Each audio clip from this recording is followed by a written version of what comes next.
Ladies and gentlemen, I want to really quick go over our sponsors today, our sponsor of the WSE Lounge, before I get into today's show.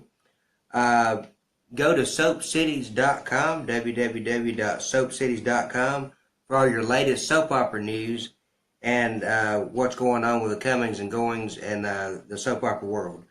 Also, check out Sonia Satra, Moticize, Moticise, fit mind and a fit body. You can transform your body, your mind, and your spirit.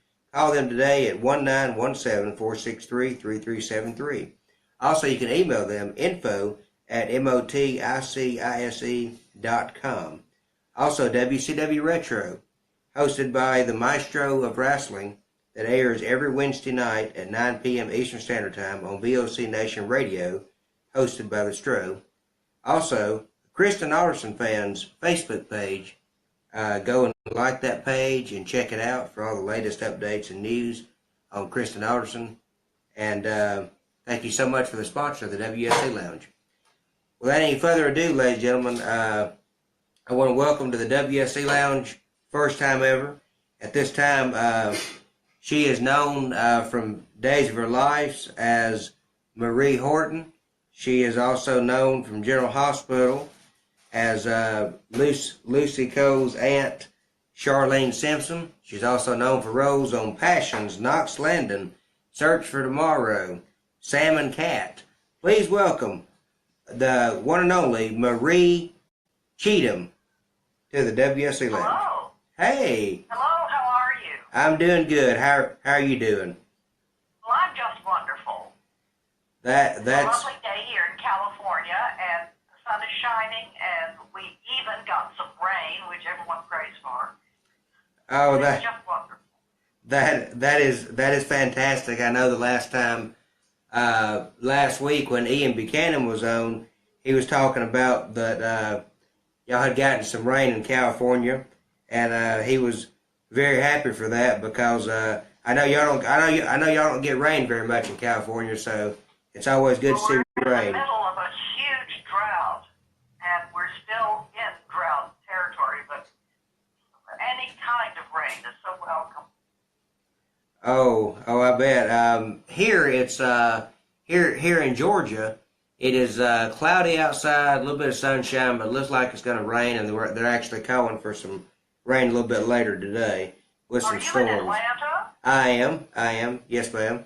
Oh, well, we've just been hearing about the hacking that's gone on there. That's really reprehensible. Oh yes, it's horrible.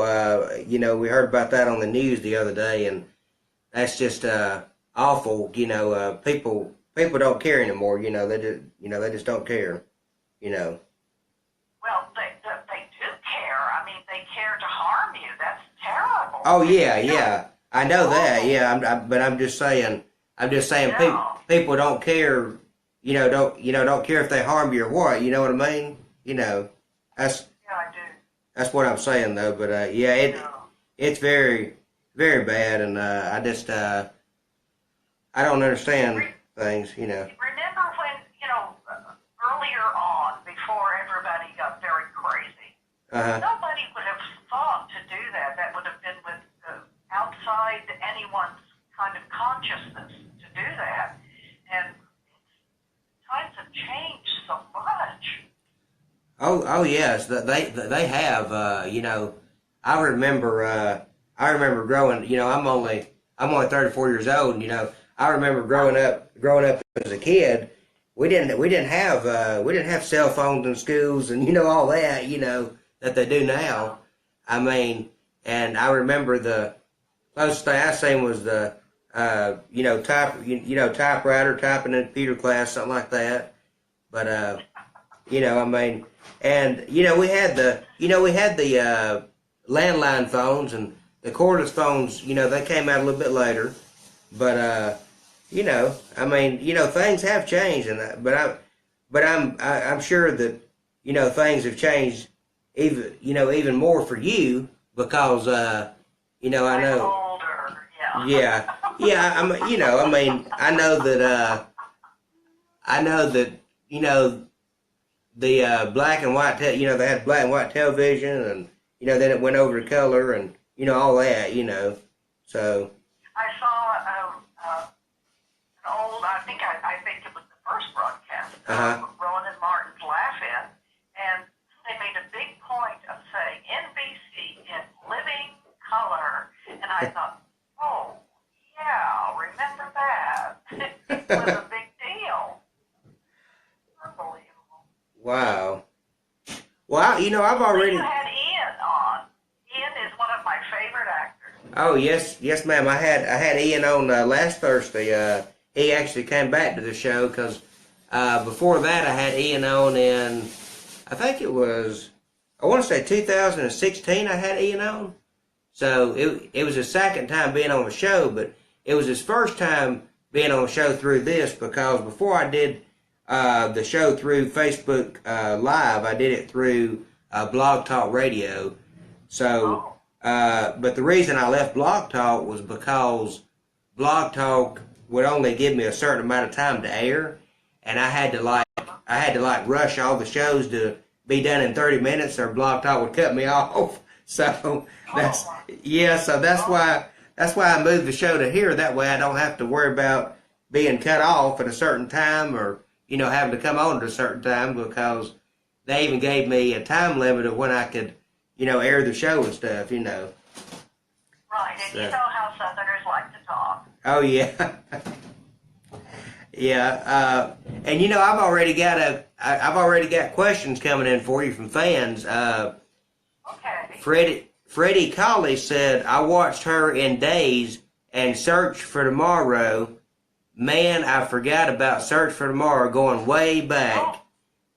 And he said you were one of his favorite soap stars, and he said to please tell you that he said hello.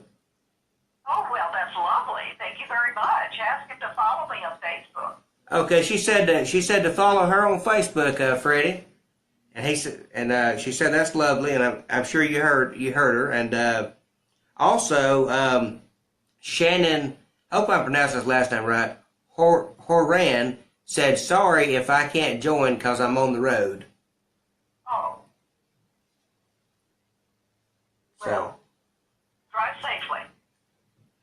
Okay, well, I want to ask, and also Freddie Collins said, what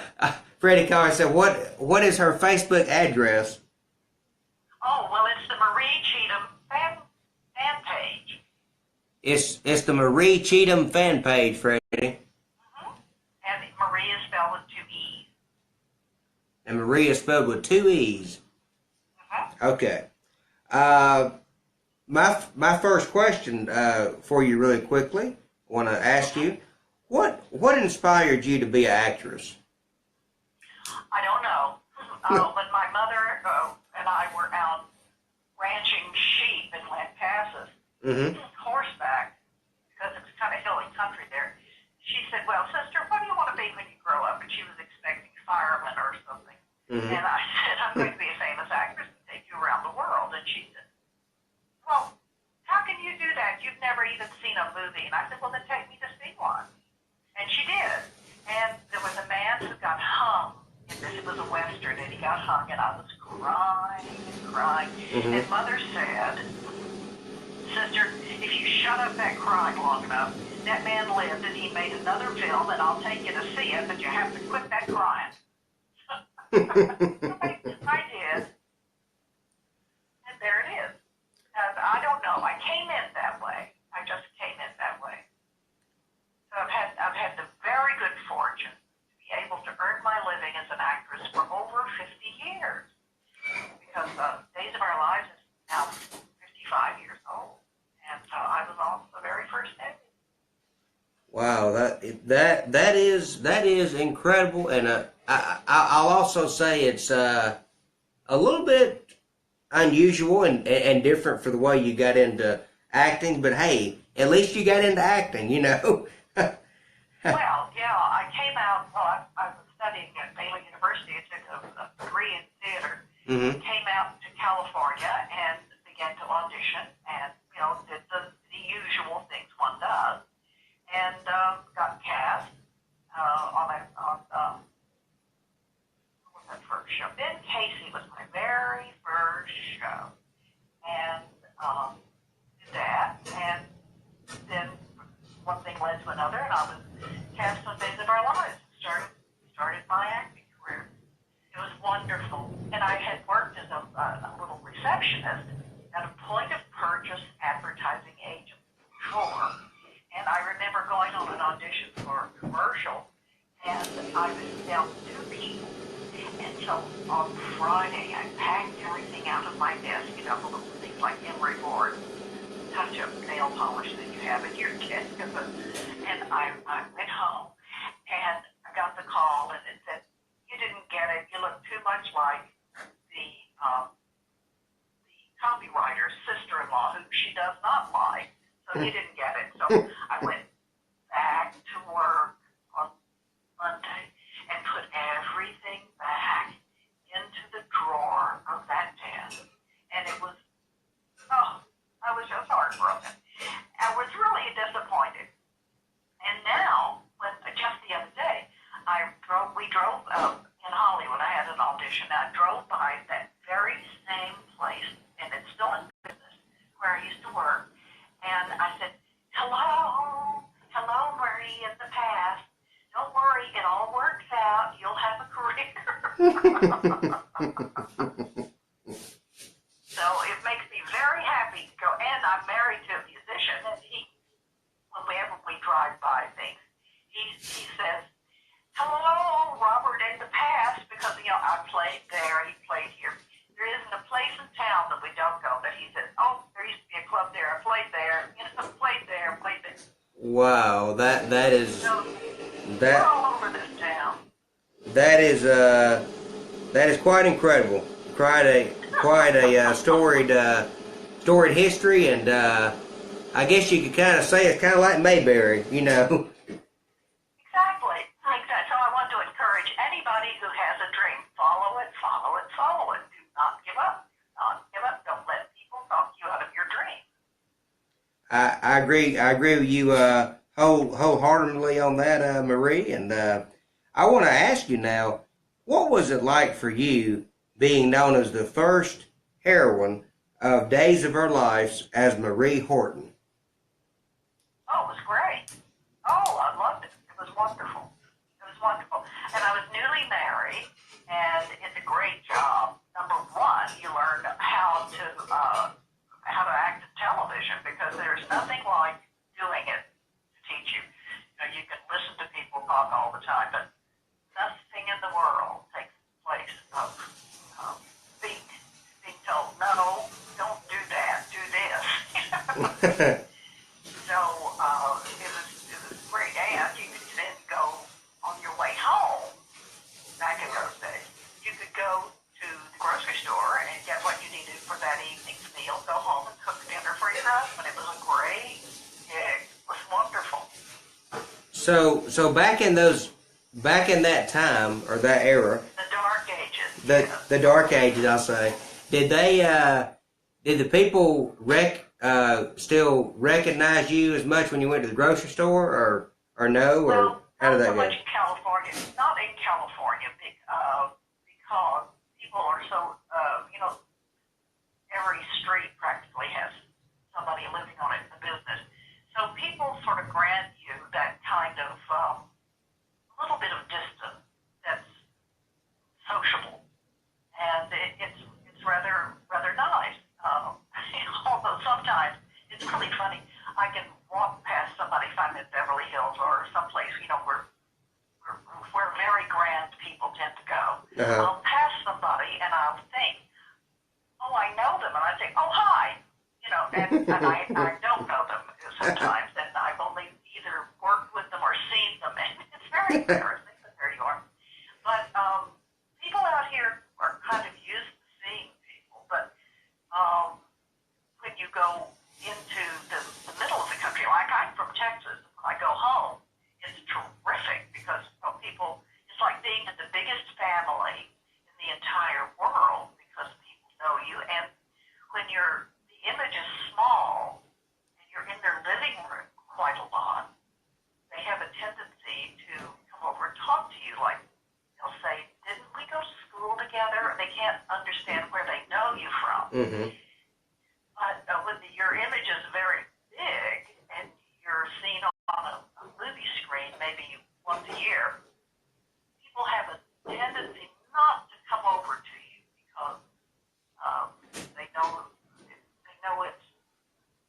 understand the difference, although they can't put a name to it right away. Pretty weird. That is, and I have that all the time. I mean, I'll go out somewhere and I'll say, I know that person. I walk over to that person. I said, oh, I know you. That's I ain't never seen you before in my life. Yes, exactly. And so, but I get a lot of. Didn't we go to school together? Yeah. And people like in the grocery store sometimes they'll say, oh, and where do I know you from? And I'll have to say, well, it's probably television. I may have been in your living room more than you have. That's funny. Only one time in New York when I was playing Stephanie on Search for Tomorrow, she was a very, very bad character. Did all the wrong things, but for the right reason. And a lady said, hey, aren't you Stephanie in the stories? I said, yes, I am, thinking she'd be so happy. But no, she said, well, cut it out. And she hit me on the shoulder, and I lost my balance, and I almost fell into the rail. And so I developed a way of answering after that. I would say, no, I'm not, but I play that character. And that would get them just enough back into reality so they wouldn't hit you. Wow. That reminds me. Let me tell you this story real quick. That reminds me. Do you know who Jack Muller is, who played on All My Children? Yes. Okay, that reminds me. He was on the show a couple months ago, and he told me a story. He said that on All My Children, he played this real mean villain, and he had T.C. Warner on with him at the time. They were both on the show, and he actually, in character, raped Kelsey. Well, on the in real life, he was waiting on a taxi, and this gang was waiting on a street corner, and he thought, oh my goodness, he thought, what am I gonna do? So he walked over to these guys, and they were standing there and said, hey, what's up? And they called him by his character's name and stuff. And said, we seen you on All My Children and stuff, and they said, she deserved all that she got. He said, oh yeah, she sure did and everything. So he went into full character mode so that these guys would not physically hurt him. So they thought that he was the character from there. So after that was over, he got through talking to him, and he said, well, he said there comes the taxi. He got thinking in his head. So he got in the taxi, and he thought, woo, he thought that was close, So I thought that was a really funny story that, and sometimes you have to do that when you're on, when you go out, because people sometimes take storylines too seriously and take the character too seriously. That lady did who hit me. Yeah. So I mean, and speaking of you. I try to get them back into reality as quickly as possible because of danger. Oh yeah, most definitely. And speaking of your character on Days, Maree Horton, how did it feel for your character to go into a convent and become a nun? Well, it was crazy. That's a Protestant family, And I said, I reminded them that that she had gone to Africa as a medical missionary, and I guess became so fervent about it that she came back a nun, a Catholic nun. And they said, oh no, she's an Episcopal nun. And I thought, no, I'm not having any of that. They asked me if I would do it because I'd been off the show for a while. And I said, yes, I would do that if I could wear the habit of the Sisters of the Immaculate Heart. Mm-hmm. Because I had been in an orphanage when I was small, in the second grade. My mother was alive, but this was after World War II when there weren't many men around and my father had been killed because they drafted in columns back in those days. Oh. And they shipped out in columns. So that they thought that it's like Saving Private Ryan. They thought they would fight better if the men knew each other. Well, the problem is that when that column is wiped out, you lose all of the fathers and uncles and cousins, men in the area. So it can be pretty stiff. So here was my mother, a very young lady, who had a child, and she had to get an education, and she went to school at night or daytime.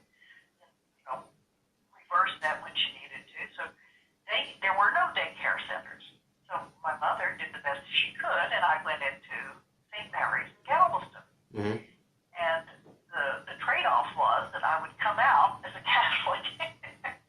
And the sisters were sisters of St. Mary's Immaculate Heart. And so that's the habit that I chose to wear as the character on Piece of Our Life. So that's that story. Oh, okay. And you've already spoke to us about Search for Tomorrow. You were Stephanie Wilkins, and oh yeah, and I went from being a victim on Days of Our Lives to being the uptown bitch on Search for Tomorrow, and I loved it. I'll tell you why. Because all of the things that you'd like to say, but you're constrained about, society doesn't let you say, you get to say when you're playing a mean character. So it's just great. You don't have to go home and take the cat. You get it all out of your system, and it was wonderful. well, that's that's really neat. A lot of times when you can go from being a good character to being a bad character, and then sometimes in between you can be a crazy character, and Well, Aunt Charlene on General Hospital was certainly. yeah, that's what I was fixing to get into. I know that you were Aunt Lucy Coe's wacky and fun-loving Aunt Charlene Simpson on General Hospital. So what was that like, being Lucy Coe's aunt? And Oh, it was great. It was just great because I loved that character because she was very zany, and I could go to some lengths. In television you have to be sort of like very small. The character has to be real, and you have to look like you really mean what you say. But when you're playing a crazy person, you can stretch that limit a little bit, and I really loved it. And it was a wonderful, I really recalled all of that when I was playing Grandma Betty on Heart of Dixie. oh, you were on Heart of Dixie, okay. Oh, yeah. And I sort of reprised that character, Aunt Charlene, and she was, but it was a cross between Stephanie and Aunt Charlene, because Betty Breland was the richest lady in town, and she would tell you how the cow ate the cabbage, and she liked to tell people what to do and how to do it. And that was a lot of fun. Whoa. Yeah, I hadn't really thought about that, but it was kind of a cross between Stephanie and Charlene. It's great to have this career that I have been able to cross the line. And my career has changed as I have aged in my life. Because when I was young, I played victim of our lives, and I was an uptown bitch. And then I became sort of like everybody's crazy auntie, and I skipped the grieving mother, which was fine with me. And now I play character ladies, the grandmothers of the older character ladies, and I have waited all of my life to play these characters because they're the most interesting. The young people who like piss and moan all the time are quite boring, frankly, to play. And it's so much more exciting and interesting to play these character ladies. Now, I like them. Now you had a major storyline on GH surrounding your two sons. Can you tell us about that? Because that was way before my time. Yeah. I can't remember much of that. Okay. Well, that's okay. I did want to briefly ask you though. You brought up Heart of Dixie. This wasn't in my questions, but this come to my mind. What was it like for you working with Rachel Gleason, who played on the OC? Oh, she was lovely. She was quite nice to me. Yeah, and I did most of my work with Tim Matheson, and it's very interesting because I think he was instrumental in casting me for that because he really liked the way I read that part. But I'm only 7 years older than he is. Wow. So playing his mother was was hilarious. I loved it. Well, I gotta ask you this now. Tomorrow will be the 55th anniversary show of General Hospital. Any chance we could see your character return for this special occasion? Well, there's always a chance, but I think it's a snowball's chance in hell right now. Oh, but did you see? The Pope has said there isn't any hell. I wonder how that's going to affect people's behavior, but never mind. I don't know. And I haven't seen that, but that's very crazy. I mean, crazy. And before we get any more questions, we're going to take a quick commercial break, and then we'll be right back. We're going to hear from some soap stars, and then we'll be right back. Hey everybody, this is Patrika Darbo. I play Shirley Spectra on The Bold and the Beautiful, and you're listening to WSE Lounge. Hello, this is Jessica. You know, we have two living in a hospital now, so don't you dare worry, on The Bold and the Beautiful. And you are listening to WSE Lounge. Well, ladies and gentlemen, we are back from that quick commercial break. That was Patrika Darbo and Ian Buchanan. Thank you so much. We're back here with Maree Chatham. Do you see any difference between General Hospital and Port Charles when you appeared on them as your character Shirley Simpson? I don't know who that is, but I was always at. I mean, I don't know why I said Shirley. I meant Charlene. I'm sorry. No wonder you didn't know who it was. Well, that would entail my watching that show. Mm-hmm. And I'm afraid to tell you that I don't watch the show because I'm usually busy throwing pots. Uh-huh. I'm a potter, and I have a brand new kiln, and I'm usually out in the pottery studio, deep in the big muddy, so Well, I don't watch. Well, you know Port Charles. I think it went off in 2003, I believe it was, or 2005. So, okay, you were scheming Mary Robinson on Knox Landing. What was it like for you working with Valine and Karen? Because I used to watch Knox Landing all the time. Well, they didn't. I didn't have much to do with them, frankly, and they didn't know who I was. They weren't. And also, it's in some people's minds, it's rather pejorative to come from a soap. Not so much anymore because work is hard to get. But if they knew anything about me at all, they would sort of like pin soap on me. But who was it? The writer of that show used to write for one of our Ann Marcus used to write for one of our shows, and she was the reason that I was cast in that role. So I didn't have much to do with those characters. When you're on a show, you only work with the people that are in your storyline. So I didn't have much to do with them.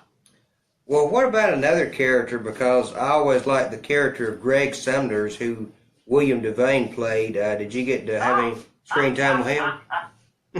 Oh, Billy is such a hoot to work with. He's outrageous. He really is outrageous to work with. He's just marvelous. He's outrageous. Yeah, great. Yeah, he was one of my favorites. I mean, he was one of my favorite villains on there, and he was just neat. Really neat. Yeah, and what's wonderful about him is he's been around so long and done so much. He can pretty well write his own ticket, and people leave him pretty much alone. So he can do pretty much what he wants to in a character and get away with it. Well, that's that. Just let him be, and sometimes I think he's playing a caricature of himself. He's outrageous. He's wonderful. Fans, if you got any questions for Maree Chatham, please leave your comments and questions below, and I will direct them over to Maree. Thank you so much. while you were on Passions as Mona, did you ever get That the? was, no, that every 20 minutes, honey, I did 2 shows. Okay. Well, okay. I just ask you this: did you get the chance? Did you get the chance to meet the character that played Little Timmy or Tabitha?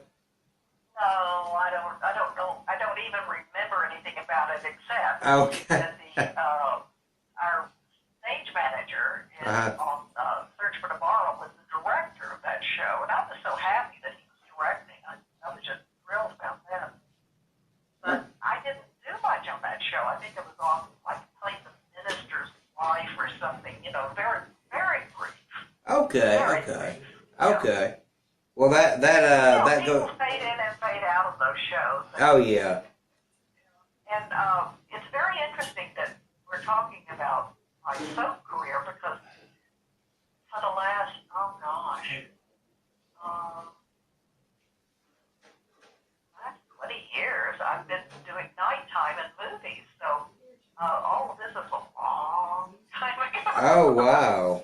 Wow. Yeah, I haven't done soaps in 100 years. Now you made guest appearances on several shows, and I want to talk about 3 of them. The first one, Gunsmoke. What was that like, and how was it working with? If you got the chance to, how was it working with James Arnaz? It was wonderful. Gunsmoke is the only show that ever sent flowers to their leading lady. Uh-huh. And I was so charmed by that I would have turned myself inside out. Whatever they wanted me to do, I was going to do it. And that was back in the victim days. Because I wish I had a reel for all the things I've done where, hold still, hands up. Yeah. You're going to die. Or your husband's just died. Yeah. I wish I had a reel of all of the victim things. That would be neat. Great. It would be great fun. That would be neat. But he was just. They were so polite. This is very old school. Nowadays, nobody has the time. But it was time to be polite. And second, Desperate Housewives, Eva Longoria, Nicolette Sheridan, who was also in Knox Landon, and Terry Hatcher all starred in that well-told show. Did you feel like you were on a show similar to Knox Landon again when you were on there? Kind of, yeah. Yeah, as a matter of fact, I did. Okay, I thought I would ask that because it was kind of, in a way, kind of similar to Knox Landon. You had the neighborhood wives and the husbands and all the drama and all the everything else going on. So. Well, but you have to understand, this is, you see the same people over and over again, and it doesn't. Oh yeah. It's a kind of a closed community. Yeah. Because there's a man, Peter Jason, who played my husband in a pilot that didn't go, called Five Houses, scheduled to go on Fox, but Rupert Murdoch decided he didn't want any gays on his network. That was the year that Will and Grace came out, and it was a show about 2 gay guys move into a cul-de-sac.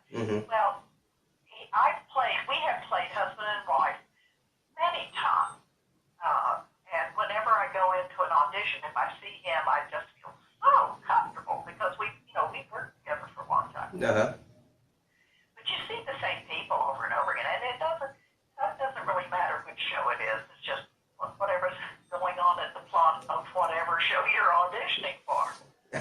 Oh yeah. That makes sense. Yeah, it does make sense, and I know Grey's Anatomy is like just a few buildings down from General Hospital. I think they film on the same sound stage, in California. These are anthology shows tend to have kind of a stable of characters that appear and that they sort of rotate. It's really very interesting. Especially, I love to see the British shows because you see the most interesting people and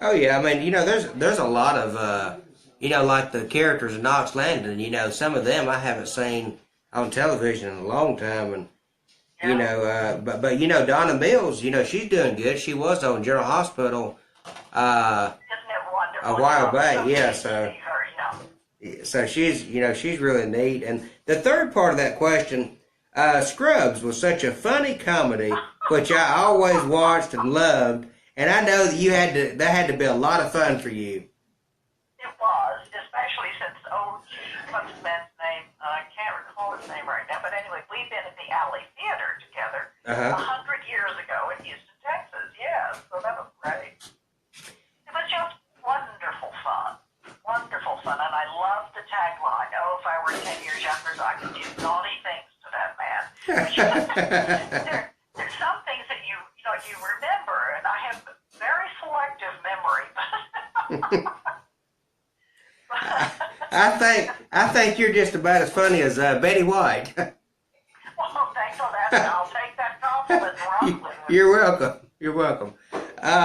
What was it like for you working with Miranda Cosgrove and Jeanette McCarty on Sam and Cat? Because I remember watching you on there, and I thought you did a great job on there. Well, that was actually, please help me with her name. Miranda was only in one show, but Ariana. I mean, Ariana. I don't know why I was thinking about the other show they were on, iCarly, but I know, Ariana Grande and Jeanette McCarty was on there. Yeah. Easy to do. Well, that was very interesting. I'll tell you very frankly. Okay. That,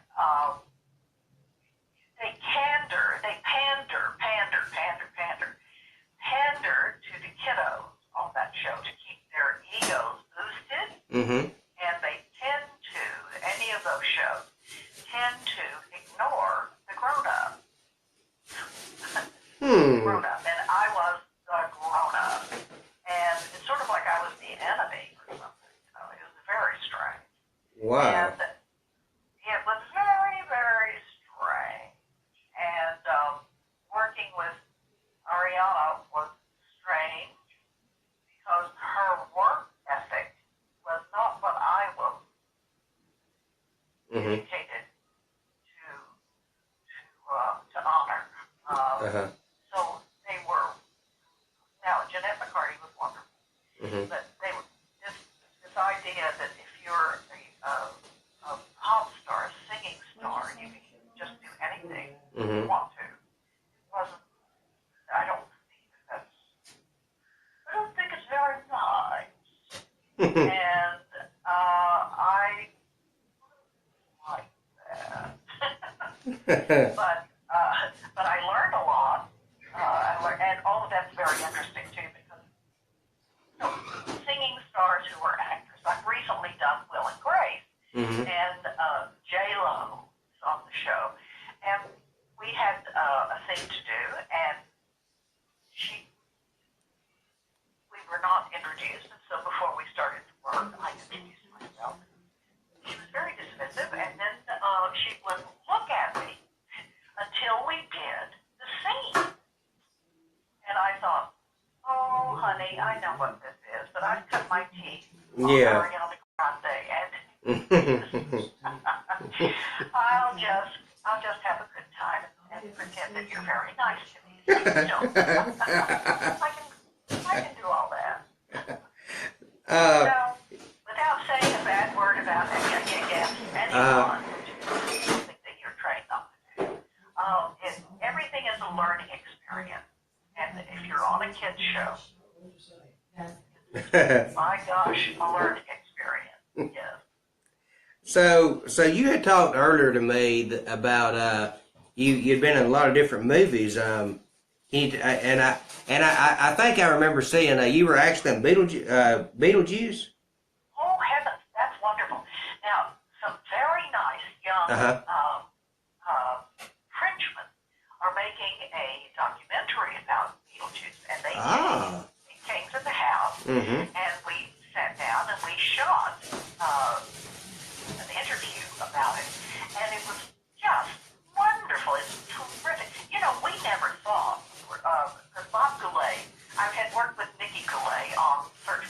Mm-hmm. And, Robert Goulet had this sort of mystique about being a ladies' man, so he came sort of sauntered across the floor of the soundstage and stuck out his head and said, "Hi, I'm Robert Goulet." And I said, "Oh, yes, I know.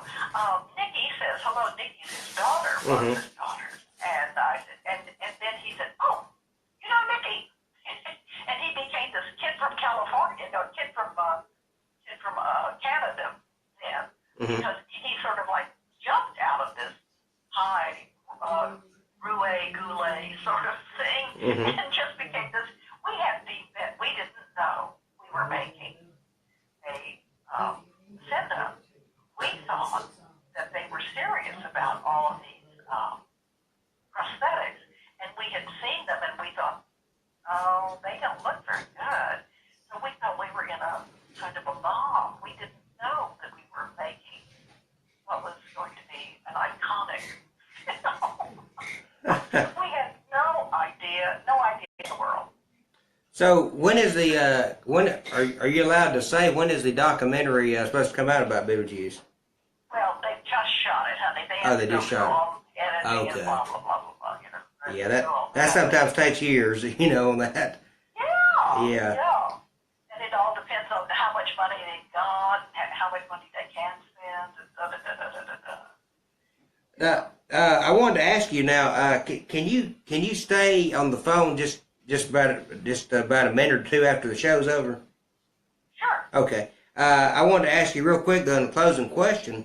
Do you have anything you would like to promote or Well, I'm on the Haves and Have-Nots. Uh-huh. That's Tyler Perry's show on the Oprah Winfrey channel. And May 1st is coming up to the new season, and I play the gay cop's mother, who hasn't a clue. And she's a pretty interesting character. Mm-hmm. I just love playing her. And she's the kind of woman who would say, "Well, if you saw it, why'd you step in it?" And things like that. So, and I'm doing that. And also I'm on Basket, which is on FX, and that's Zach Galifianakis and Louis Anderson. Now, Louis Anderson plays Zach's mother in a blonde wig and a moo-moo. So I'm her best friend. Oh, it just gets better and better, doesn't it? Oh yeah, that sounds interesting. And what was the name of that show again on FX? Baskets, okay. And Baskets, yeah. And when is that coming on? Well, its season is on now. Oh, it's on now. Okay. Okay. I'll definitely take a look at that. And do you have any way that the also the Have and Have Nots? That's all. Don't that also star One Life to Live alumni's Chanel Edmonds and Tika Sumpter? Oh, Tika's wonderful. And I love her. Isn't Chanel Edmonds in there too? Probably, but I didn't work with her, Okay. so I don't know her. Oh, okay. The people you work with. Okay. Yeah. Yeah, I know because I remember. I remember when I had Sonia Eddy on from General Hospital Epiphany. She was telling me. She said, "Yeah." She said, "Well, I don't really work with that person because I don't really see them because we have different schedules, and one person is going on one schedule and then they're getting off, and then the other person's going on schedule. So, I know exactly what you're talking about on that. So you don't, The swing shift. Yeah, you don't really work with everybody. So, and can you tell the fans how they can stay in touch with you through social media? Say again? Can you let the fans know how they can stay in touch with you through social media? Oh, my goodness, yes. I'm on Twitter, and it's at Maree Chatham, MareeChatham, and on Facebook, it's the Maree Chatham fan page, and I am on Instagram, and it's Ms. Maree Chatham, so I'm all over the place. Okay, and we want to, just stay on the line if you can, Maree. And ladies and gentlemen, we want to thank you so much for joining today's show with actress Maree Chatham, who played on Days of Her Life, General Hospital, had a very small role on Passions, as she said, Knox Landing, Sam and Cat, and Search for Tomorrow. And as always, I'm going to let Hudson West close us out.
Ladies and gentlemen, welcome to the premiere on weekly basis of the WSE Lounge. We'll be coming to you each and every Thursday from here on out, going forward.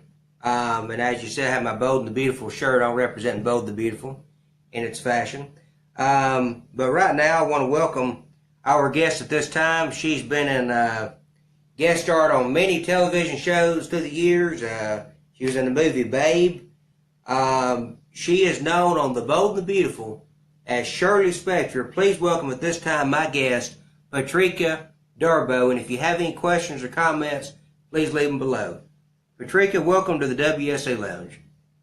Thank you very much, Brian. I'm glad to be here. You're very welcome. And a fun fact that some people may not know, but a fun fact that I found was really neat to me is that you actually grew up in Atlanta, Georgia, and that's actually where I'm from, is the state of Georgia. So I thought that was pretty neat.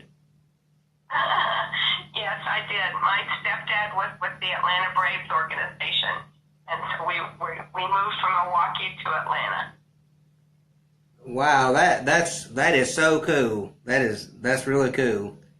It's a small world, you know that. It really is, honey, and there's less than 6 degrees of separation, so we probably both know somebody. Oh yeah, we probably do.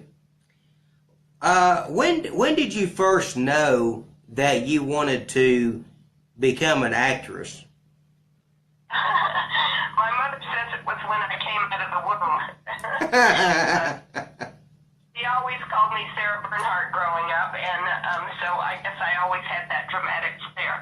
I did it in grammar school, high school, Scouts, college, and then I came out to Los Angeles with a friend, and I held down another job for a long time, and then I just decided to do what my heart wanted me to do with my dream, and I made my dream come true. That is incredible, and I guess that you could say that you were always a acting diva, that you had it in your blood, and to do this, and that's what you portrayed, and that's what you became. You didn't give up on your dream.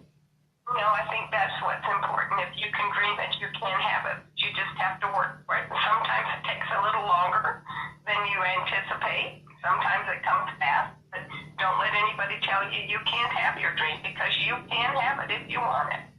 That's true. That's true. And I've got a fan question for you.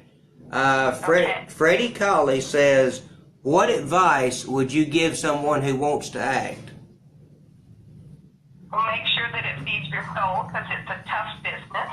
And if you really want to go after it, the biggest advice I can give you is, yes, there are little parts. There are small parts. But take them, make them your own, and learn from it. It's so important that when you take a small part, that you don't just kind of sit around waiting for it to happen. Ask the assistant director, can I sort of follow you around and learn? I won't get in the way, and if they say yes, then do that, but don't get in the way. But if they say no, then they say no. But take classes. Surround yourself with like-minded people who are working towards the same thing you are. That's the most important thing, is keep positive. Always keep positive. Okay. What was it like for you? Because I used to watch this show all the time, and I know you probably know where I'm going. What was it like for you being on Step by Step with Patrick Duffy and Suzanne Summers? It was fun, a lot of fun. Patrick, of course, coming off of Dallas, everybody thinks of him as this dark, suave, dramatic actor and stuff, but he's really fabulous comedic actor as well, and so wonderful. And then how things take a full circle, he was also on Bold and the Beautiful, so we didn't get to work together there, but we sort of traveled in the same circles. Suzanne is a creative genius with her husband, and she writes wonderful stuff. It was a great experience, and I'm still friends with a number of the kids. So that is great. I remember speaking to the kids. I wanted to ask you, because you said you were friends with them. Whatever happened to Cody, Code Man? Whatever happened to him? Well, I think what the problem there was he had some personal problems with his family, and he sort of left the business. He did get custody of his children, and he became a kind of stay-at-home working dad and stuff, and he still did feature films and things. It's been about 15 years since I've seen him. I see Angela Watson and Christine Lakin more than I see anybody else. Okay. How was it for you portraying Roseanne Barr and Roseanne and Dan behind the scenes? Honey, it's always good to be the queen. And she's iconic, and I had a great time playing her. And then I also did the show. I played Dan's dream lover on the Roseanne show. I've been at several of the DVD releases and stuff of the Roseanne show, and so I do know her, and she is a creative genius, and it was good to play the queen. Yeah, I remember. It's funny that I laughed after you said that, because her laugh is what made Roseanne. That laugh, and Roseanne will be coming back to television in March. Nathan Verney, who is the manager of that, he'll be bringing back Roseanne, and I think that's going to be good. I mean, I'm looking forward to that. She got an open policy door, and she's a creative genius, and she's been around for how long now? So yeah, I give her props, and I'm sure the show will be a hit. Oh yeah, most definitely.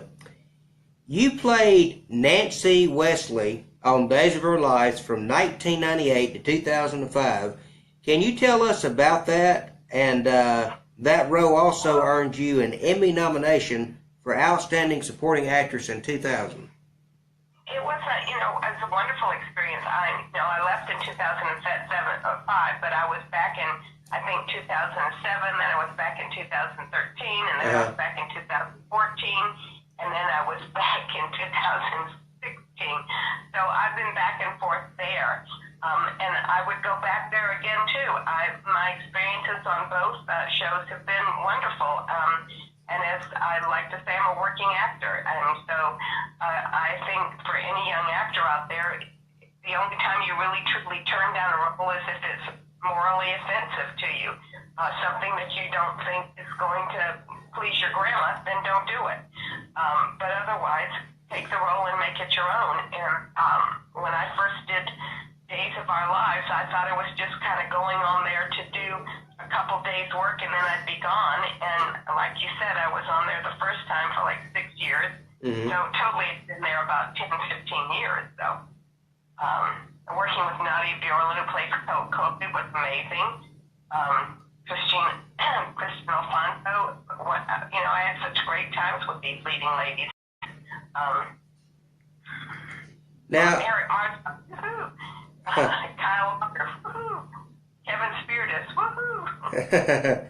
Now, speaking of leading, there was a leading man on there, and I for the life of me, if I wouldn't have thought of it, I would have knew his real name, but he played Stefano DiMera. He's no longer with us. Did you have the opportunity to work with that iconic legend? Yes, Joe Moscola. Yes, Joe Moscola, yes. Wonderful actor, and yes, I did have a chance to work with him. Very much so in the first part of the show when I was first there. Then not so much because he also went to Bold and the Beautiful for a period of time, and then came back to Days of Our Lives. So, actors sometimes can go from one place to the other and be successful. And he was very successful on Bold and the Beautiful, and he played Massimo, I believe. And then he went on to go back to Days of Our Lives until he passed away. I went to his service. I knew his wife, and he was a lovely man. Yes, he, I never had the honor of, knowing him as you know him, but he was a great actor who really told a story on the TV, and his memory will live on forever. He was really a great actor. I think a lot of people don't even remember that he was, on the first Jaws. No, I don't think I remember that either. You best just get Jaws and watch the first Jaws. Okay, I'll do that. I will check that out. When you guest starred on Seinfeld, who was the funniest out of Jason Alexander and Jerry Seinfeld? Oh, don't put me on the spot there. I didn't work with Jerry, but I worked with Jason, and I see Jason quite a bit now. We both he puts on a poker game for We Spark, which is a charity that was started by Wendy Jo Sperber years ago, and We Spark is a cancer foundation that treats the whole family.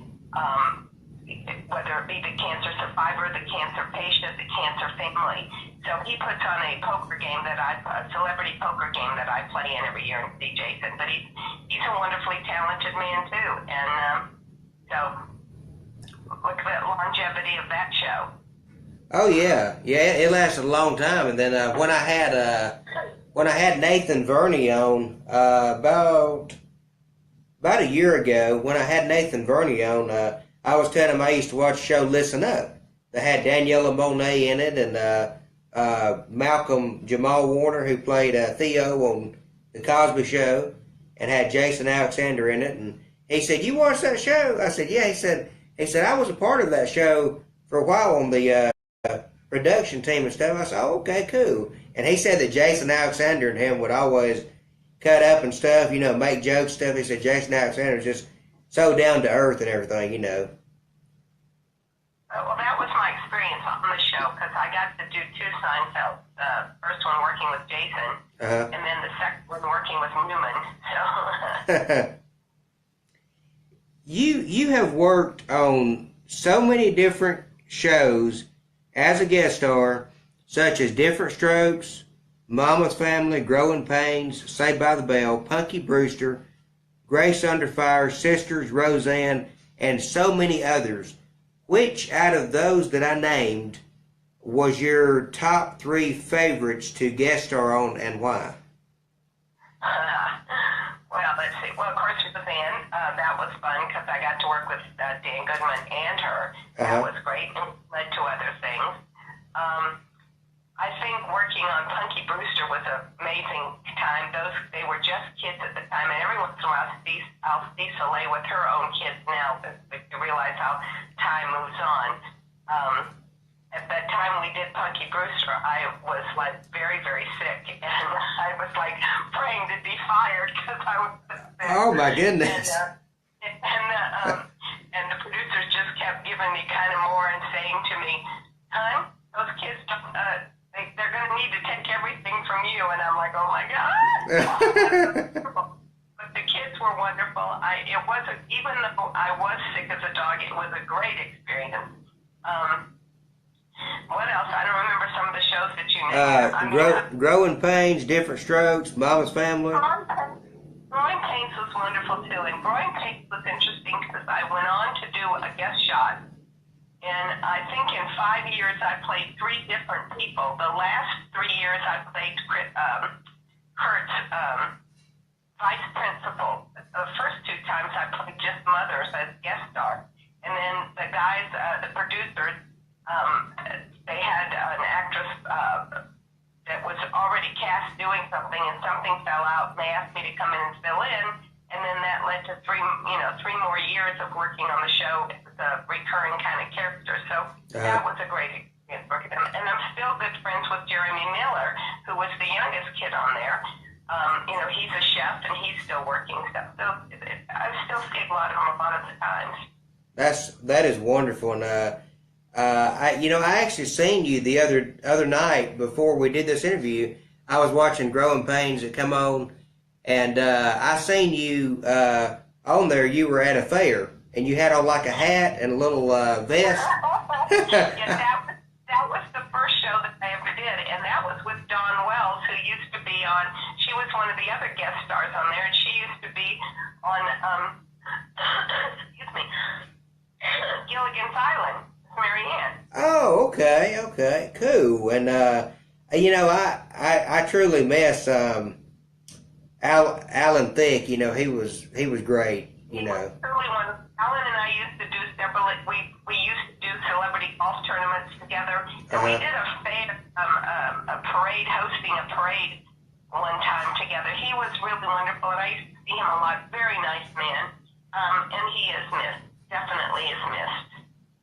Now, one other show that I do want to bring to your attention and ask you, what was it like working on Saved by the Bell? Because I know Mario Lopez has became a phenomenon, since he left, and Mr. Belding is off doing his own thing. So, what was it like for you working on Saved by the Bell with that group of cast? It was fun. It was like the first or the second show when it first started to air, when I played one of the teachers on that, and all of the kids were young and stuff at that point. They were like babies. Today, in fact, is Paul Mark Gosselaar's birthday, and he's gone on to do several shows. Amber Thiessen, Tiffany Amber Thiessen. A lot of them have grown up in the business and been very successful, and unfortunately, some of them had some problems along the way.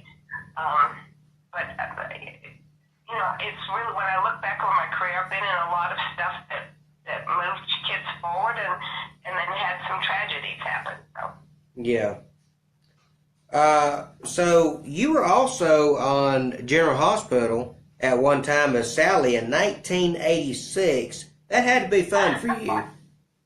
That was like one of the first times I ever did a soap, and I was just brought on to do like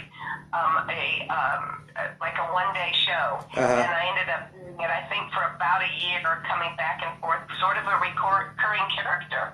And I worked in Duke's place. I was a waitress in Duke's bar when he first came on, and Ian Buchanan and I have become good friends. We see each other all the time through the soap world, so that was a great experience.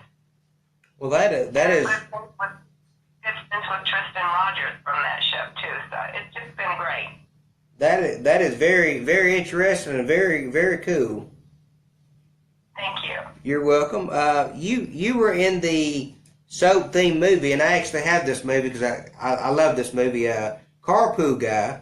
What was it like for you working with the late Jenny Cooper, who was on Young and the Restless? You know, Jeannie Cooper was unbelievable.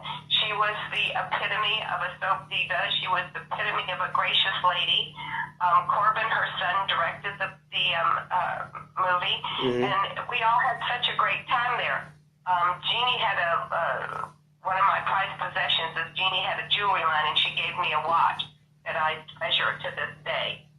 She was also one of those funny ladies that used to say, honey, get a wheelchair when you're going through the airport. Get a wheelchair. Get out of your room. You get where you're going.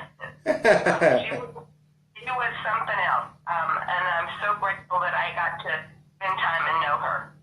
You know, I never will forget. It was the character Jill the character that Jenny played. I believe it was Catherine on Young and the Restless. I remember her and Jill would feud over and over, and I thought that was so awesome. They had such great chemistry on the screen. That was what it was kind of like on Bold and the Beautiful with now my mind just went sort of blank as the thing with Susan Flannery, who played Mrs. Forster. Oh, Stephanie. Yes, Stephanie and the now current wife of Ridge. So. Brooke. Brooke, yes. Yeah. I'm sorry, my brain's not working on overtime right now. Oh, that's okay. That's okay. You were also in the movie Babe. What was that experience like? I was a voice actor in the first Babe. I played a sheep, and I think I did a chicken, and I'm not sure what else I did, but you know, a lot of that stuff that he did. And I don't think anybody realized what an iconic film that was going to become. And it was a time when nobody really got into marketing, so there were no Little Pigs things. The only persons or the only company that did any kind of aftermarket toys or anything was McDonald's, of all places. Oh my goodness. They had little thing puppets of Babe and Ma and and you're like going, this is a hamburger, eat the food thing, and these poor animals. So it was very bizarre. When the second Babe came out, there were so many puppets and look-alike things for all the animals. It was a marketing chaos going on. Oh my goodness! Wow. That is incredible. I mean, because I know. Back at that time, the Happy Meals were really, really popular. McDonald's. I mean, they would have all kinds of different, stuff, as prizes for the kids. And they were the only ones that had anything Babe. It was amazing, So here you get your hamburger with some bacon on it, but here's your puppet of Babe. So it was kind of a weird dichotomy of things going on. Yeah, because the beef, comes from a pig or a cow, So, that's it. The beef, the cow, and the bacon from the pig. So yeah. It's kind of like, maybe this is not the best choice of people to have toys, but what are you gonna do? Yeah. What are you gonna do? Okay, well now we move to the other part of your career, which I know everybody's waiting for, the Bold and the Beautiful. You joined Bold and the Beautiful in 2017 as the sister of Sally Spectre Gresson, the founder of Spectre Fashions. So, what for you was that experience like to be able to join such a legacy family on Bold and the Beautiful as the Spectres and be kind of like the patriarch, leading it and leading the legacy that your sister left behind? Well, well, first of all, I mean, for years I kept saying to Brad, Sally needs a sister, Sally needs a sister. And then, of course, when we lost Darlene Conley, I sort of thought, okay, that's never going to happen now. So when my agent was approached, would I be interested? Of course I was interested. Again, like I said, actors, keep your ears, your heart, everything open, and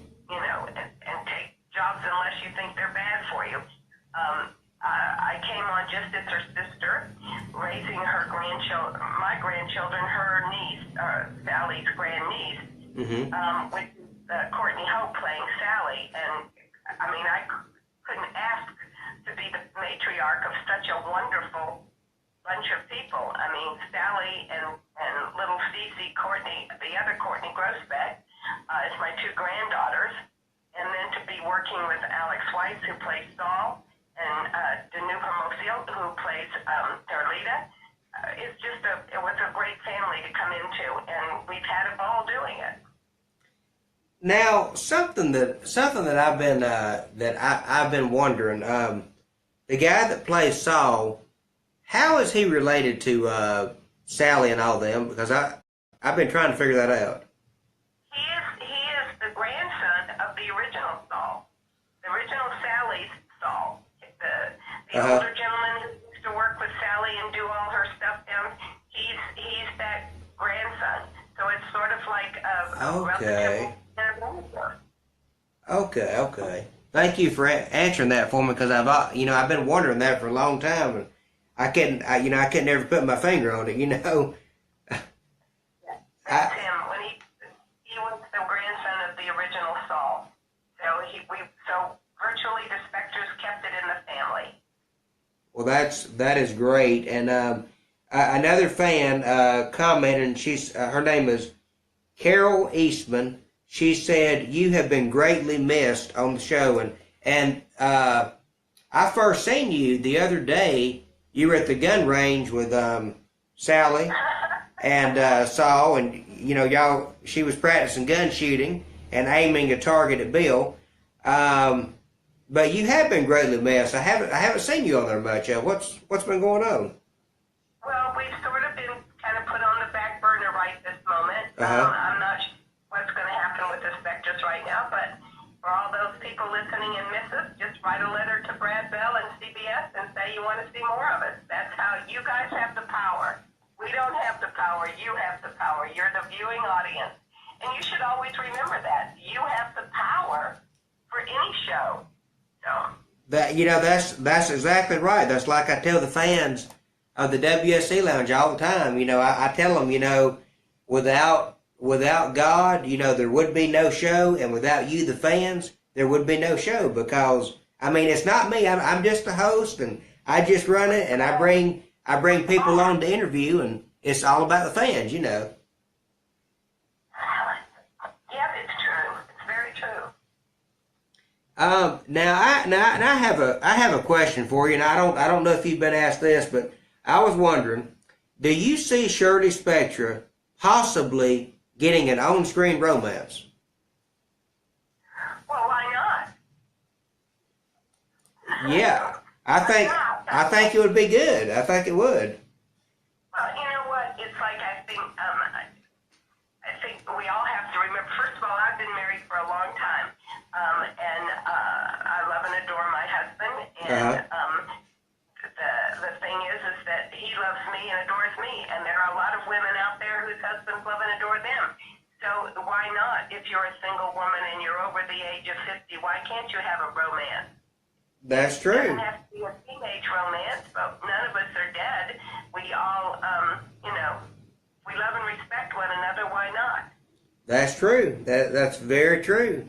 And I think one thing that really fascinates me about Bold and the Beautiful is, and I can't remember her name. I know you know her name, but she used to be the mom on Wonder Years.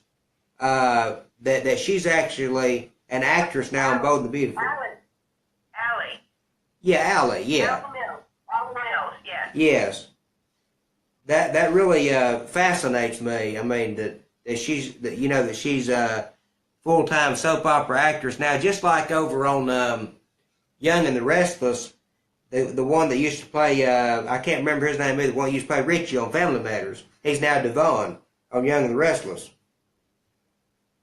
That I don't know for sure. You remember Family Matters? The one that had Steve Urkel. It come on at the same time Step by Step did in the TGIF thing. Okay, yes, Urkel. Yes. Yeah, Okay, the little boy with the black curly hair named Richie that played on there. He is actually Devon on Young and the Restless. Okay, I didn't Oh, you didn't? Oh, okay. No, I'm so sorry. I didn't know you. And I don't know YNR that well, so I'm sorry I can't help. Oh, okay, okay. I'm very good friends with Kate Linder on the show. And I see. My mind is just totally going blank. There's several members there, but I don't watch the show, so I'm not up on what goes on over there. Christian LeBlanc I know very well, but I don't watch the show, so I'm really not sure who's who. Okay. Well, that's understandable. That's understandable. I got another fan question for you. Okay. Susan Moger said to ask you if you watched Bold and the Beautiful during the original Sally Spectre years. Do you have fun playing Shirley? Well, you know what? I knew Darlene Conley very well. Because I knew her from when I was on Days of Our Lives, and it's very interesting. When I came on the show, the set decorators had gone back through lots of photos from the early soap days that I was on Days and Darlene was on Bold and Beautiful, and found a couple pictures of us sitting on a piano together, goofing around. Just different pictures with Sally and I where we looked, or Darlene and I, where we looked like we were sisters having fun. And they printed those up and they had them. If you look at some of those before they burned down Spectra, on the set were pictures of Darlene and I together. So it was thrilling to get to know Darlene, then to get to play her sister, but also just because she was one hell of a dame, and I'm very thrilled to have known her and now to get to play her sister. Wow, that is fascinating. That you actually got a chance to know her, and now now you're playing her sister. I mean that's incredible. I mean you never know what kind of opportunity you're going to get. You know that. You never know what your opportunity is going to be, and you never know who you're going to meet the next time around or know somebody. No one should ever have to tell you to be nice. You should just know that. But be nice to everyone. Treat people the way you want to be treated, because what goes around comes around. That's right. And karma is a bitch. That's right. I agree with you on that.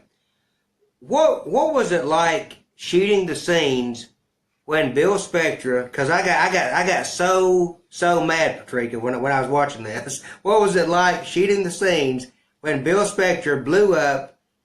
I don't know why I said Spectra. I meant Spencer. When Bill Spencer blew up Spectra Fashion's building with Sally and Liam in it. What was it like shooting that? I mean, I was so upset. I was like, no, we were all kind of upset. We knew what was going to happen, and we filmed in the parking lot of CBS when we did this, and we had to do it over and over a couple times because of technical things. But we have a fabulous crew out there, and our assignment was to imagine that these two people got blown up in there, and as actors, we had to go to those dark places sometimes to do it. So Bill is a stinker, ladies and gentlemen. He's a real stinker. And it's funny that you say that, because that leads me in to another fan question, and it relates to Bill. It is from Teresa Young Thornton. She says, so many have said that they wish Dollar Bill dead. I am guessing that Sally's aunt will do it, or the little man, I forgot his name, because he is in love with Sally or Sheila for money. Well, I can't tell you what's happening. So that means you're just going to have to watch. But Bill is a stinker, and he's ticking off a lot of people. Oh yeah, I know that, and if you told us what happened, it would ruin the fun, and then we wouldn't have no reason to tune in. And then somebody come after me with a gun. Yeah. I don't want the people from Bold and Beautiful mad at me, so there's no Yeah. way to tell you. They would. You just keep they would be saying, Patrika, in my office now. Absolutely. and then they'd be calling me and say, you know what, you're in trouble too, you know. I have to ask you this out of curiosity, because I've always wondered this. Who makes the amazing dresses on the Bold and Beautiful that we see at Spectre Fashions and Forrester Creations? Well, our costume designer, Glenda, she's won like 2 or 3 Emmys, I think, already. She is amazing. For my character, she shops and then she buys my stuff off the rack. And she usually shops at a store called Abundance here in California. But then she embellishes it with feathers and fur and beads and stuff like that. So the outfit you see, she has enhanced. And then for Sally, they take something, take it apart, put it back together. So she has these wild, crazy Spectre designs that she wears. But they all come out of her. They all come out of her mind and her design. And she has a wonderful team that works for her. Our wardrobe people are amazing. Not to mention our hair people who just won an award. And I believe Glenda will probably be up for another Emmy. And it's just wonderful. Well, terrific. That'll be great. And you know, I gotta say, you know, even though General Hospital, you know, is my favorite soap opera, you know, I can't ignore the fact that I think that, you know, I know in General Hospital they have Crimson, you know, that they run over there, but you know, I don't think there's any other soap opera out there that has the amazing dresses and outfits, you know, that you know, by Spectre Fashions and by now my mind's going blank. Spectre Fashions and Forrester. Yeah, there you go. I can't even remember Forrester Creations. I don't think there's another soap opera out there that, you know, that has those amazing outfits and stuff. And I just think it's incredible what Bold and the Beautiful does, you know, with them. And they also do these shows, you know, these runway shows and everything. And I just It's all about the fashion. So they definitely keep it in the fashion world by finding some of the most exquisite dresses, and we have a fabulous team upstairs who, like I said, adds to the costumes and makes them their own, or Glenda's own, because she designs and does everything. So, yeah, we have a wonderful creative team there. And it's all fashion. Yeah, I mean it's incredible, and you know, my hat's off to y'all's creative team, you know, on the designing of those dresses and outfits and everything. I just think it's incredible. Would you like to see a Spectre Fashions crossover to Y&R similar to how Forrester Creations has done in the past? Well, I think it's interesting anytime you can cross over, because you're only gaining new fans when you do that. Both shows profit from it, so it's a wonderful thing. I certainly hope that sometime in the future that Spectre Fashions does get their building back from Bill, or something happens, and that Sally is back on track. But we never know. But it would be wonderful to see that happen and cross over. Maybe Melody Scott can suddenly say, "I'll help the Spectres get started," and that creates a whole new thing. So there's a lot of things going on. Yeah, that would be really interesting. So I wanted to ask you about another character that's on Bold and the Beautiful, because I know that she is from a sitcom from the past, and I've been trying to place her. She is Maya and Nicole's mother. She plays Maya and Nicole's mother. Didn't she used to play on the Wayans Brothers or something? Maree Horsford. Yes. Maree Horsford, I think she did Amen.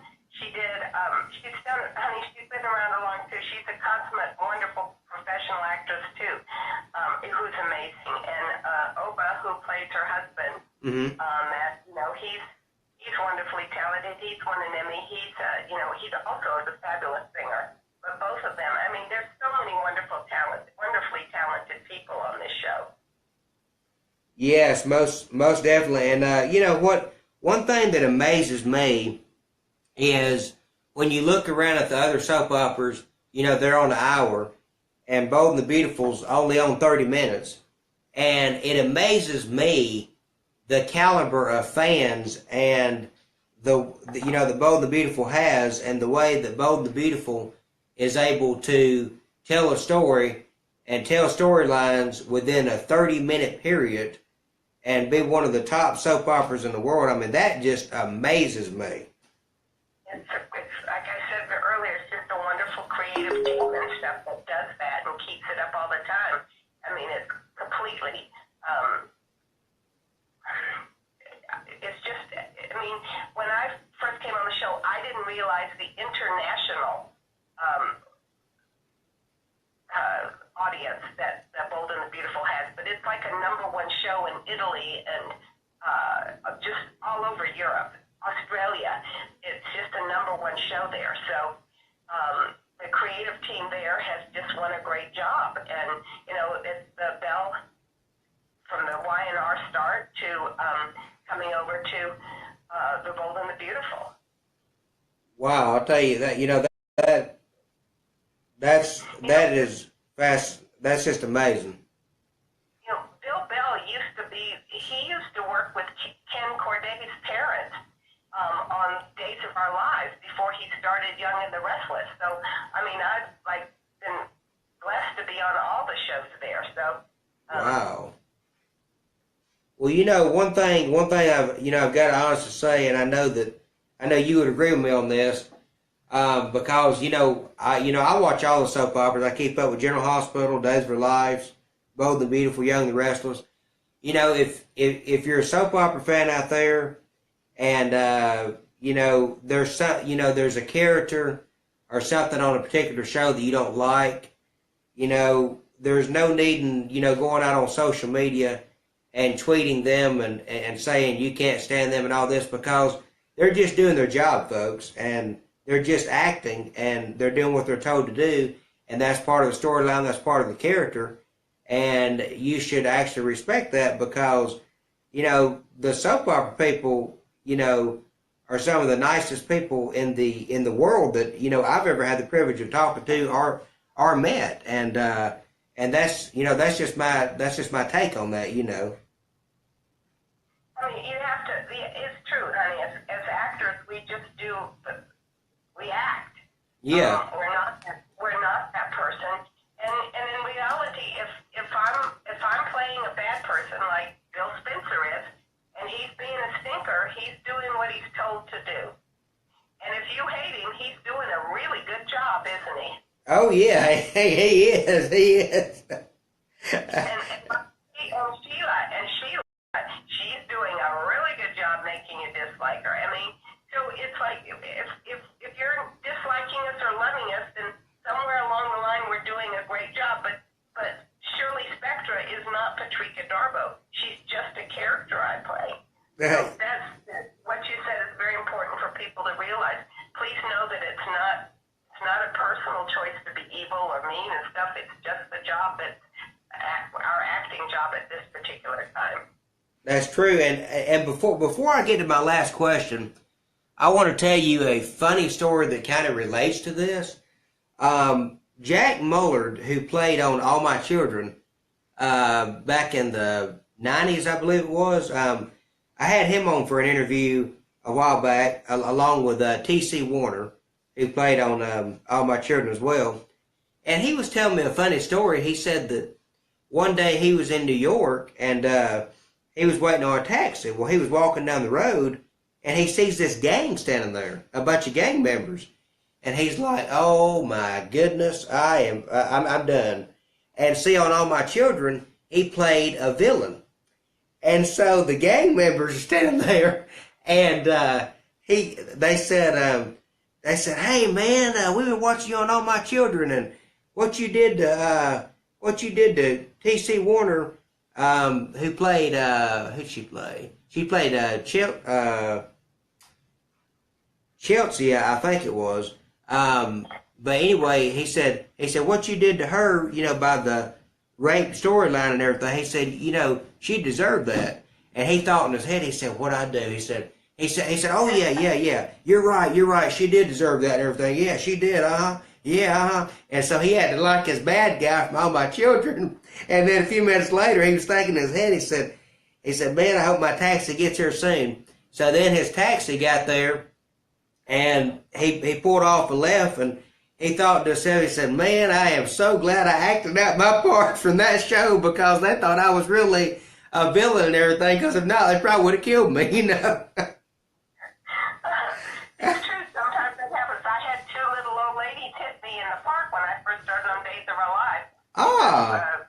Well, because the Wesleys were stinkers, and she came up and pat me on the arm and said, don't you mess with my people, Chrissy, well, I can't remember who the hell they were now, but yeah. She hit me in the park. So, I mean, and then she wanted me to sign an autograph, and I was like, you just hit me. I love you. So anyway, it does happen. It does happen. And there was also another story that they told. They said they were at Hobby Lobby, I believe it was, and they were standing in line, and they hang out all the time, and they were talking about their storyline about my children, and TC was telling Jack, said, yeah, you know how you raped me on the show and all this, and he said, yeah, I know how I did that stuff, and she said, you want to come over for dinner and stuff, and they said people were in the back of the line, had their little kids, and they were putting their hands over the ears of their kids so they couldn't hear it. They were like, what in the world's wrong with these people, And they didn't know they were talking about their storyline. They thought they was talking about real life. It's crazy. Yeah, it is. It really is. But, all in all, though, like you said, and, I was saying, no matter what soap opera it is, all the actors and actresses, deserve respect, no matter if they're not in a couple, that you want them to be in, or if they're a villain, or if they're a good guy, or this ain't going your way. You should respect all of them, because they're just doing their job, and they're doing it for you, the fans. I mean, that's basically what they're doing it for, and I mean. And then if you don't like it, what you have to remember is that you have the power. Write to the producers, write to the network, call them up. Call your local CBS, call your local NBC, call your local ABC and say, what's going on? I don't like this. Yeah, that's right. And but before I let you go, Patrika, I want to ask you, do you have anything you'd like to promote? The way fans can find you on social media or anything? I am. I think probably everybody knows, besides doing The Bold and the Beautiful, I'm also on The Bay, which is a web series. I'm also on Ladies of the Lake, which is another web series coming out. Another web series, which is more of an adult series, is The Indoor Boys. Uh-huh. I'm nominated for 3 awards for the Independent Series Awards for all 3 of those shows. So, I mean, I'm keeping busy as much as I do. I'm trying to get some things produced. But again, I'm acting, working, trying to do some writing, and also enjoying sometimes my time off, because I don't get a lot of it. And right now I'm just trying to get over this dumb cold. Oh, yeah. Well, I'll tell you what, that is incredible. And I've actually got a chance to see a few episodes of The Bay, and it has a lot of former soap opera stars, that I remember, and it's really good. And Ladies of the Lake, I've seen the first season of it. Jessica Moore. We've just been shooting the 2nd season, so. Okay. And Jessica Morris, that actually plays on Ladies of the Lake, she was Jen Rappaport on One Life to Live. I actually run her official Facebook fan page on Facebook. Woohoo! Yes. Also, I'm going to be in Florida. I think it's just after the second weekend in July, the 6th, 7th, 8th, and the 9th. I think it's the 9th, Sunday the 9th, Uh-huh. or Sunday the 8th, for Samantha's Friends in Bradenton, Florida, where we raise money for service animals. So if anybody's down there, get on Samantha's Friends and come down and join us. It'll be fun. Okay, well that sounds great. Anybody down there in Florida, go and check that out, and at SamanthaFriends.com or .org. I think it's .com. .com. Okay, SamanthaFriends.com. Everybody go there and check that out.